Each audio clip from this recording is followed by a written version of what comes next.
네, 오늘 우리에게 주신 하나님의 말씀은 빌립보서 3장 12절에서 21절까지의 말씀입니다.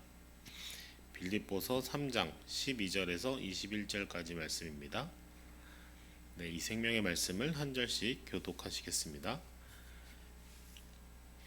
내가 이미 얻었다 함도 아니요 온전히 이루었다 함도 아니라 오직 내가 그리스도 예수께 잡힌 바 된 그것을 잡으려고 달려가노라. 형제들아, 나는 아직 내가 잡은 줄로 여기지 아니하고 오직 한 일, 즉 뒤에 있는 것은 잊어버리고 앞에 있는 것을 잡으려고 표대를 향하여 그리스도 예수 안에서 하나님이 위에서 부르신 부름의 상을 위하여 달려가노라. 그러므로 누구든지 우리 온전히 이룬 자들은 이렇게 생각할지니 만일 어떤 일에 너희가 달리 생각하면 하나님이 이것도 너희에게 나타내시리라.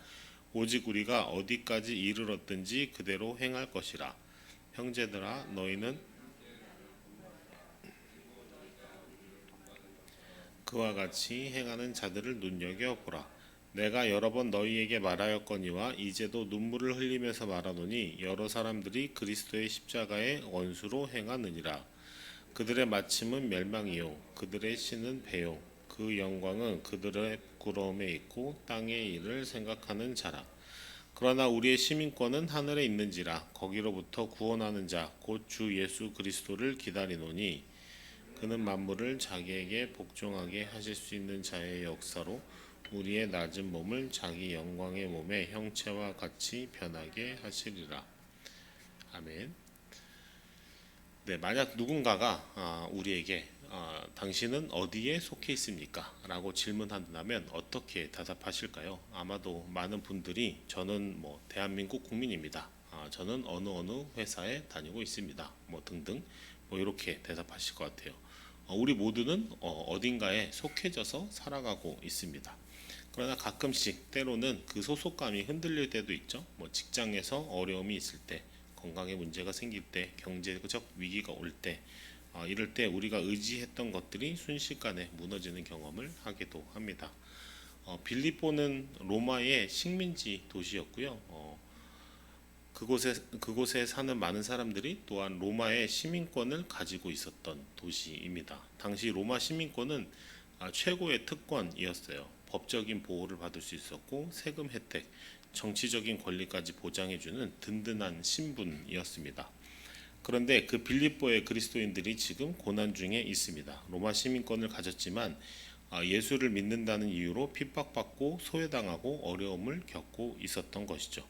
그들의 든든했던 소속감이 흔들리고 있는 상황입니다. 바로 이때에 바울이 이렇게 선포합니다. 그러나 우리의 시민권은 하늘에 있다. 이 말씀은 단순한 위로가 아니죠. 이것은 우리가 누구인지, 어디를 향해 가야 하는지, 무엇이 우리를 끝까지 붙들어 주실 것인지에 대한 근본적인 선언이라고 할 수 있습니다. 오늘은 본문 말씀을 통해서 우리의 정체성과 또 삶의 방향이 무엇과 같은지, 우리의 참된 소속이 어디에 있는지를 한편 살펴보고 싶습니다. 사도 바울은 12절에서 놀라운 고백을 하고 있는데요. 내가 이미 얻었다 함도 아니요 온전히 이루었다 함도 아니라 오직 내가 그리스도 예수께 잡힌 그것을 잡으려고 달려가노라. 네, 사도 바울 정도 되면 내가 어느 정도 이뤘다. 이렇게 얘기할 수 있을 것 같아요. 내가 어느 정도 경지에 이르렀다. 이런 식으로 신약 성경의 대부분 많은 부분을 쓰기도 했고 3번의 전도 여행, 그가 세운 초대 교회의 숫자들, 그 기독교 공동체 등등을 생각하면 나도 어느 정도 이루었어. 이렇게 얘기할 법한 법도 한데 그렇게 얘기하고 있지 않은 것이죠. 우리들 현대인들은 대부분 완성을 추구하며 살아가고 있는 것 같아요.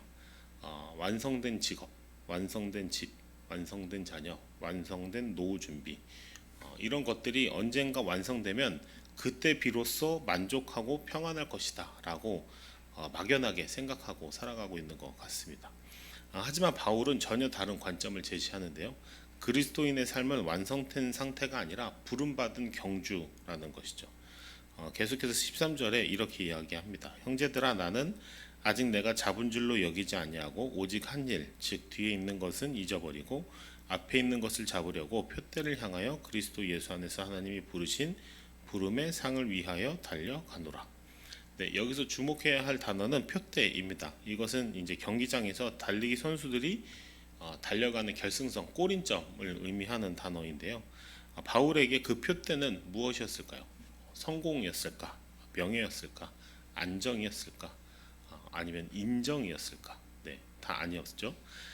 그리스도 예수 안에서 하나님이 위에서 부르신 부름의 상이다라고 이야기합니다. 우리 모두는 무언가를 향해 달려가고 있는데 마치 인생이 경주인 것처럼, 하지만 문제는 많은 사람들이 잘못된 결승선을 향해 달려가고 있다라는 것이에요.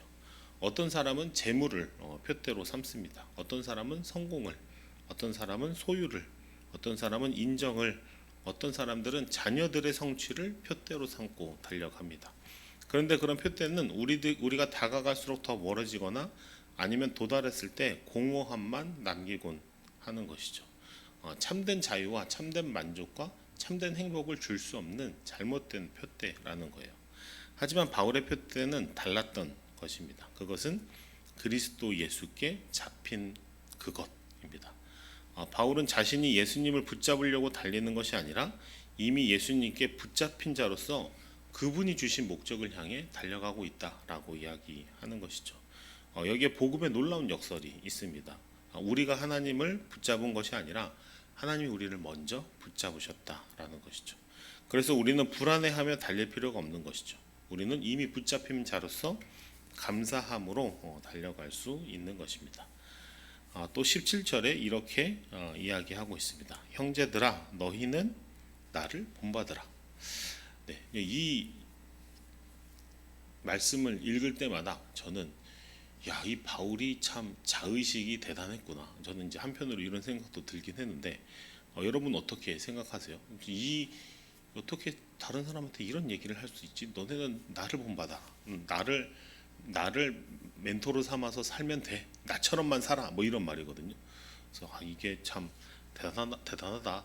바울이니까 만지 이렇게도 생각했었는데 바울이 교만해서 이렇게 이야기를 할 수 있는 것일까요?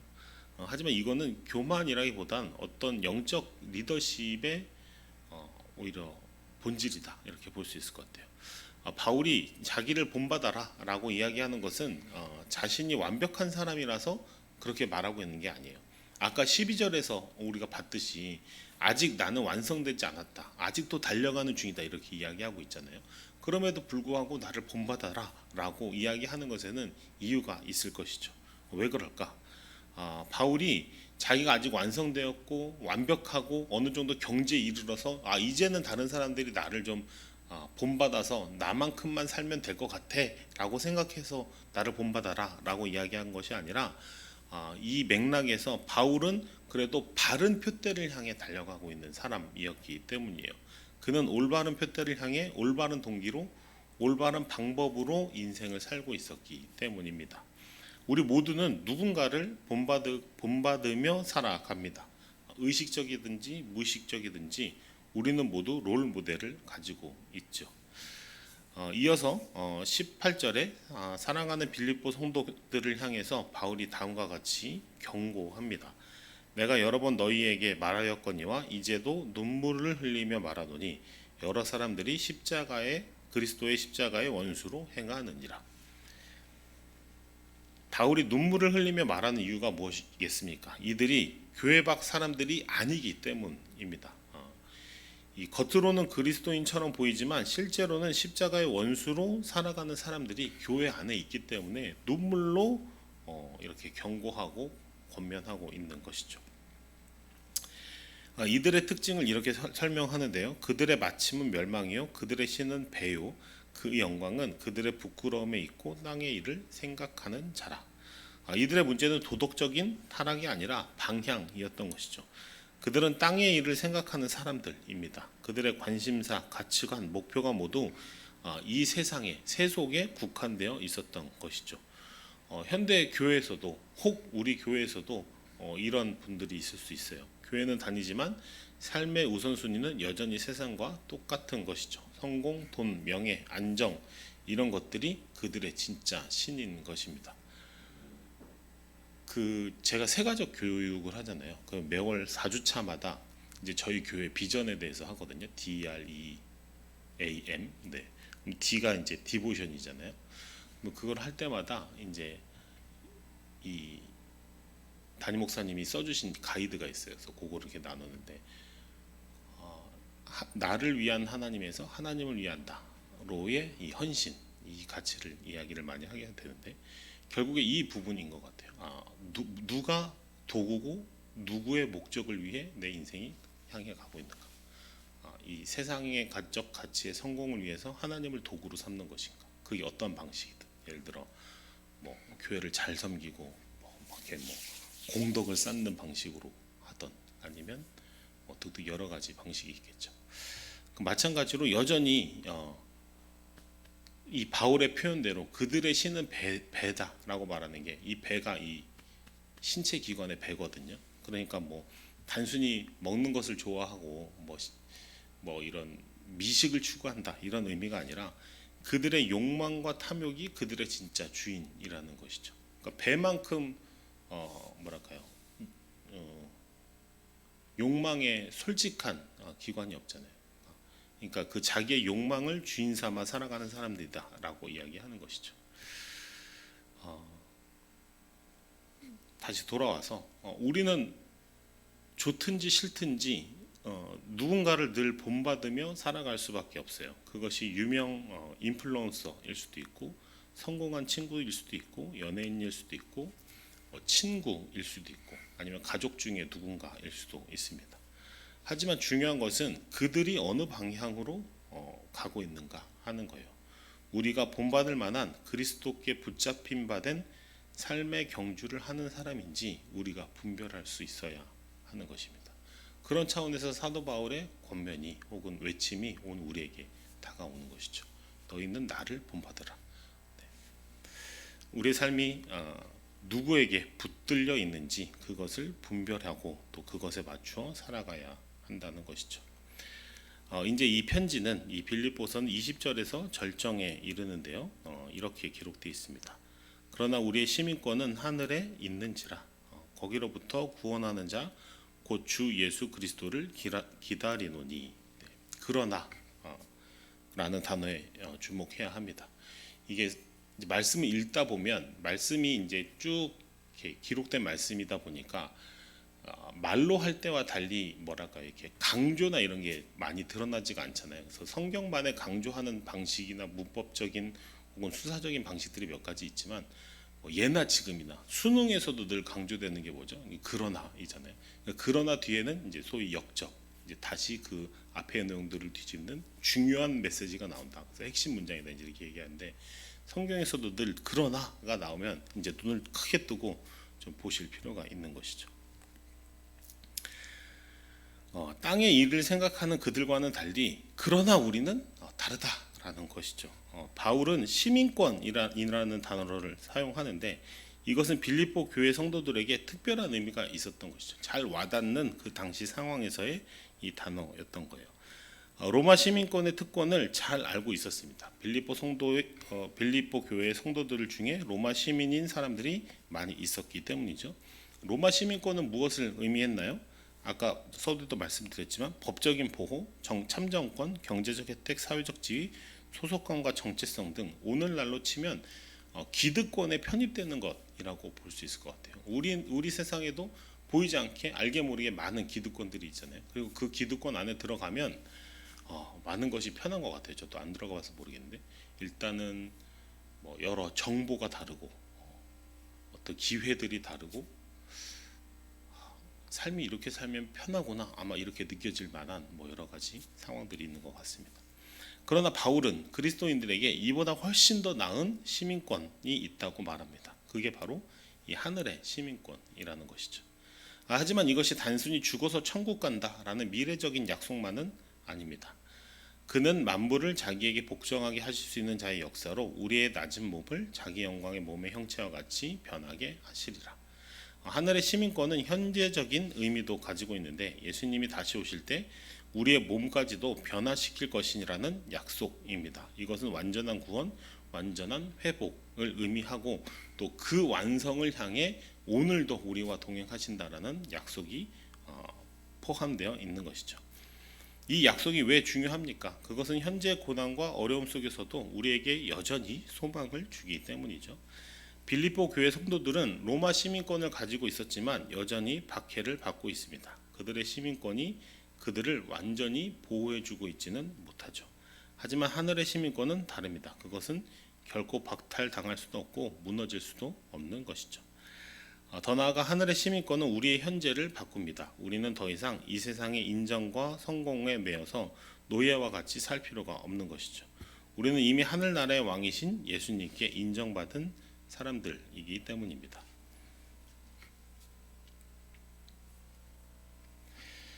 말씀을 맺겠습니다. 그리스도인의 삶은 완성된 삶이 아니라 부르심을 따라가는 경주입니다. 우리는 아직 완전하진 않지만 올바른 방향으로 달려가야 한다라는 것이죠.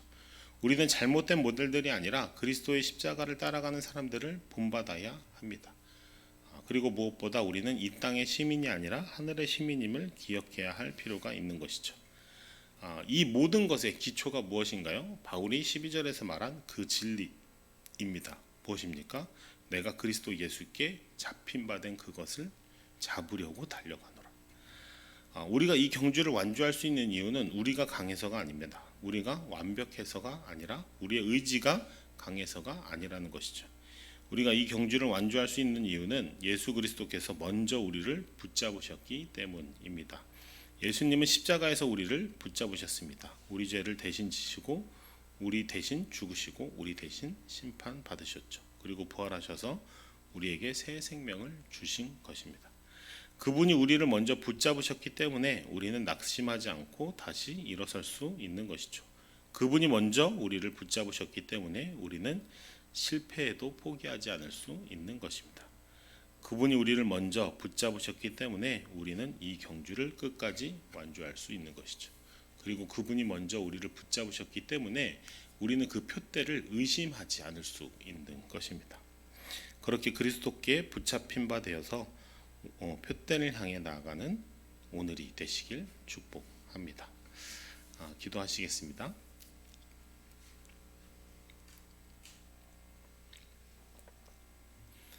사랑의 하나님 아버지, 오늘도 주님의 말씀 앞에 겸손히 나온 저희들을 긍휼히 여겨 주시옵소서. 주님, 우리가 이 세상에서 잘못된 표대를 향해 달려왔음을 고백합니다. 때로는 성공과 명예를, 때로는 물질과 안정을 추구하며 참된 목표를 잃어버렸습니다. 하지만 오늘 말씀을 통해서 저희의 진정한 시민권이 하늘에 있음을 깨닫게 하시니 감사합니다. 주님께서 먼저 저희를 붙잡아 주셨기에 저희도 그 사랑에 응답하여 올바른 방향으로 달려가도록 인도하여 주옵소서. 뒤에 있는 것은 잊어버리고 앞에 있는 것을 향해 그리스도 예수 안에서 주님이 위에서 부르신 표대를 향해 달려가게 하옵소서. 저희가 땅의 일에만 마음을 두지 않고 하늘의 시민답게 살아가며 주님 다시 오시는 그날까지 믿음의 경주를 끝까지 완주하게 하옵소서. 예수님의 이름으로 기도합니다. 아멘.